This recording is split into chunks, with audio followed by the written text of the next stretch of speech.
No. All right. let's probably discuss this. So there has been some discourse on Sonic Twitter recently, and by recently I mean the whole fucking entire year, because as you already know, we are in a drought, which means we aren't getting shit. And those of you who disagree that we're in a drought are on the other side of this Sonic spectrum. Feels like fucking politics at this point. It's like two sides, like the side that believes the drought is real and the side that don't. But I just wanted to ask this question and let's make a video on this because of recent events. Has Sonic had a great 2020? Now, I guess in some ways this is a subjective question because it revolves around what you value with regards to the series. Some people may say, yes, he's had a great 2020 because he has had a movie that was the most successful video game movie of all time, and I guess that's not too bad for a drought year, right? And I guess people could understand that, but at the same time, there are so many elements to a video game franchise that people seem to forget when they're talking about these things. And you also have to see what other franchises are doing when you're judging one franchise, because if you're a platforming franchise, you have to have platformers, right? You're a platformer mascot, arguably second or third. Sonic, Mario, and Crash are the top three. I would argue Crash has surpassed Sonic in terms of games, because Insane Trilogy did like 10 million units, and Sonic isn't doing that in any recent game. But maybe if they got like an Adventure Trilogy or Adventure 1, 2, and Heroes remake pack, or even just Adventure 1 and 2 remade, maybe that would do 10. I don't know, because obviously Insane Trilogy was cashing in on nostalgia, so we can't actually be sure on a direct comparison basis. But right now, Crash is outselling Sonic's recent releases. Nonetheless, there was a tweet today and it said current state of the three big mascots of the 5th generation. If you don't know what 5th generation is, it's like that 90s era of PS1 and 64. Dreamcast was technically 6th generation, but nonetheless, they're basically saying that Mario and Crash have been getting great releases. Like Mario got Odyssey, which was an amazing 3D title. Crash has just gotten Crash 4 after getting Insane Trilogy. If you want to count CTR, then CTR as well, because that's a great game. And Sonic's got this image saying no hopes.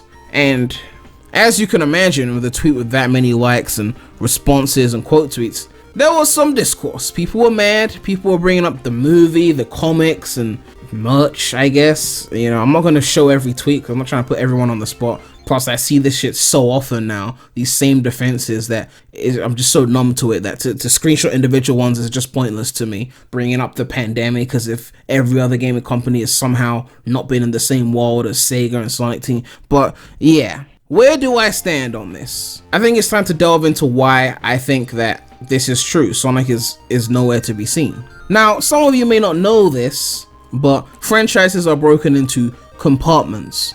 And we have these things called like spin-off games, like racing games. We have these things called side games, like New Super Mario Bros. Or Sonic Rush. Games that are still kind of following the traditional format of gameplay of that franchise, but are still side games. Yes, that includes Mania. We have these things called merchandise, like plushies and statues and shit like that. We have these other things like licensing, like if you license the character to be in a movie or TV shows, all these great things that we like because we like a character, we like a franchise, we want to see them in all these things.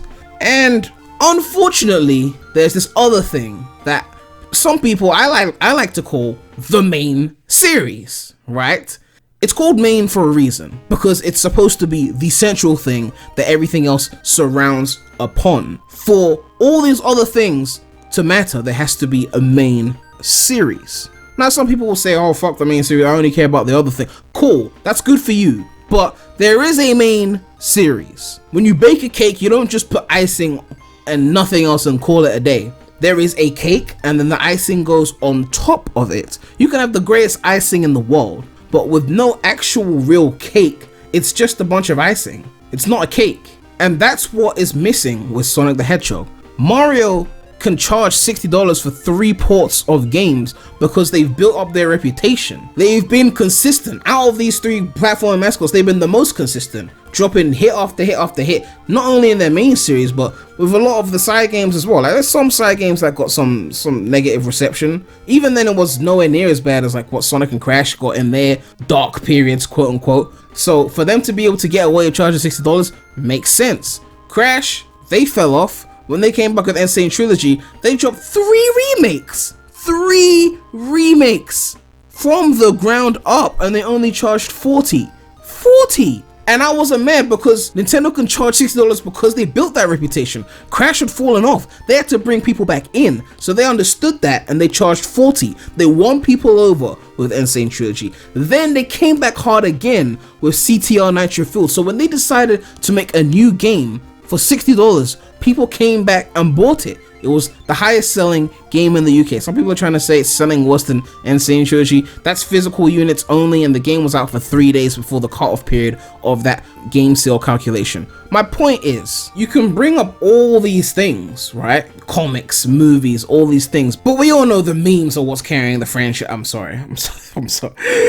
Run it back. There is a thing called the main series, and in that main series, we are supposed to get these things called great 3D games, original 3D games, okay? Mania is great, it's not main. Well, I guess they put it after Sonic 3 Knuckles, it's like the real Sonic 4, so in that case you want to call it, okay, it's not a Sonic Team game, it's not supposed to be the main focus. They only made it that because Forces flopped. Forces was supposed to be the main game, the big seller. Mania was housed as that because that's all they had. And with the franchise as divided as Sonic is, you can't just expect the entire franchise to coast off of the 2D releases. Nintendo never went, we have New Super Mario Bros, we have Mario Maker, so we don't need to make 3D Mario anymore. And even when Nintendo dropped 3D World, which was very reminiscent of like the New Super Mario Bros games, people got upset. They said they're turning the 3D games into the 2D games. And what did they do? They said, here's Odyssey, we're sorry. Even when they did that with 3D World, they still made 3D World good. You know, it's not like with modern Sonic where they add classic Sonic, make Forces, and then the game is still bad. It's not even classic shoehorned in, Green Hill shoehorned in, and still good. It's still bad. And sure, Generations did the whole classic Sonic shoehorned in, Green Hill shoehorned in, and actually turned out good. So, I mean, if you want to bring that up as a point, remember that it's been 9 years since Generations, so if we want to talk about a quality 3D Sonic game drought, it's still been 9 years. So, there's just a lot of things at play here. I just don't understand why Sonic fans can't accept this, that there is an issue here. You know, if Nintendo dropped a trash 3D game the same year as a successful New Super Mario Bros. Game, people would say Mario's in a rough patch, and they'd be right, because that would be a rough patch, right? Like, Mania existing doesn't erase Forces coming out right after, do you know what I mean? So you can bring up a million times, like the way we used to bring gens up a million times. It doesn't change the fact that there's an issue. So yes, if we compare Sonic to other franchises right now in its own lane, aka Mario and Crash, Sonic has had a flop of a 2020, because Crash got a brand new game, which is a very great game. It's gotten great reviews. I love the game. I finished the game. Mario didn't get any main releases, but their recent main releases have been great, and they're still putting things out to keep people interested. For example, the ports, like the bare minimum, if you can't, like with Sonic, if you can't even make great 3D games, at least have the decency to port the old ones, right? But even that's too much for them. Apparently there's excuses for that as well. Even Mario got ports. Mario got a Battle Royale of Super Mario Bros. 1, which is a really fun game. All they did was take an old game, add Battle Royale, and hey presto, people are playing, keeping the franchise's name in your brain, not through memes and merch, but actually through quality side releases that, while not main releases, keeps us going till the next main release, because we know the last main release was great, so we can comfortably wait for the next main release, instead of having anxiety that the next main release is going to be trash because the last one was trash. You see the difference here?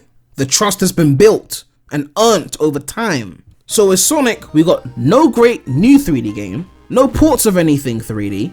Basically, the main series is non-existent right now, and the side games are basically either non-existent or not that good. Team Sonic Racing was just abandoned from last year. Forces bombed so hard that the mobile version is now the main version essentially, because they renamed that from Sonic Forces Speed Battle to Sonic Forces. And I mean, that's a mobile game. It's fine for a mobile game. It's not what I consider like a proper side release, you know what I mean? Like, I didn't even mention Mario Kart Tour in the video because Mario had so much other shit going on. Didn't even mention Crash on the Run, which I played, by the way, because I didn't need to mention it. It didn't have to be brought up. What is there that is actually a great video game in 2020 for Sonic? I'm not saying they had to drop a main series game in 2020, although that would have been nice. At the end of the day, Mario has things like Mario Maker, which gives you so much content to work with, you know what I mean, in these droughts. Sonic doesn't have that. Crash had CTR, which was getting so many updates. Sonic doesn't have that. I'm just saying there's a better way to tide people over in a drought than what they have done this year. Okay, and if you bring up Pandemic in the comment section, you're getting ignored because every other developer is doing pretty much just fine. Speaking of other developers, Yuji Naka and Naoto Oshima, you know, creators of Sonic, are now with Square Enix, and they're working on this game called Balan Wonderworld, which is a 3D platformer. If that game comes out early next year and it does great, and the next 3D Sonic game from 2021 bombs, then we know what happened. We lost Yuji Naka and everything went to shit, essentially. Which is what people said when 06 came out, but this will just be a further confirmation of that. So in honor of the great Yuji Naka, I'm going to read off part of an interview that Yuji Naka did in the Adventure era. The question says, I noticed that the Dreamcast version of Sonic has a slightly different atmosphere feeling compared to the earlier illustrations. Naka says, Sonic was originally supposed to be this impertinent, cheeky character. However, once he blew up in popularity, his image gradually morphed into something more cutesy. Sonic has now appeared in 29 games across different platforms, and Sonic merchandise and goods have proliferated around the world. Because of that, we, his creators, kind of lost some control over his image. So when it came time to do Sonic Adventure in 1998, we were worried that if he became too cutesy, he would end up just like every other cute, cloying character mascot. So for the Dreamcast, we deliberately tried to strengthen his original bad boy image. There definitely is that phenomenon with characters, where once the merchandise starts pumping out, their image starts to become more cutesy. Right. Once the plushies and stuff start coming out, it's all a big dilemma for the character designer. When someone says, what's wrong with cuteness? I point to Hello Kitty. Hello Kitty already owns the market in cuteness, and if Sonic heads too far down that path, I don't think he will last very long as a character. We were thinking about the lifespan of the character over 10 or even 20 years, and we didn't want to do anything that would kill him off in the long term. Even Miyamoto tried to shake off the kitty image of Mario from Mario 64, which is why Sunshine was so much darker in tone. Like, there's a reason for these things. A character is a long running thing. You can't just pump out things in the short term and then forget about the long-term impact of the franchise. You know, like merch and licensing deals, which will make you quick bucks right now without quality game releases. The main series is a huge part of that long-term impact. If a franchise is in a great place, you don't have to convince people that it's in a great place. Everyone just knows because it will show. You don't have to defend it on Twitter. People will just get it. Let me know what you guys think about this. Has Sonic had a great 2020 in your opinion? Make sure to like, comment, subscribe, hit that bell. Subscribe to the non-Sonic channel, link in the description. But that's all I have to say right now, so the Remy out.